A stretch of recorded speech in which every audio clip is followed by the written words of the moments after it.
Dadalhin na sa Washington DC ang dalawang black box na na-recover mula sa medical transport jet na bumagsak sa Philadelphia noong Biyernes ng gabi.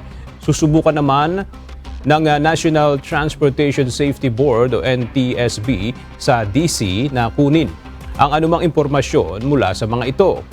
Ang jet na may lulang-anim na pasahero kasama ang isang batang pasyente at ang ina nito ay nasa ere ng wala pang isang minuto mula nang mag-take off mula sa Northeast Philadelphia Airport bago bumagsak sa lupa.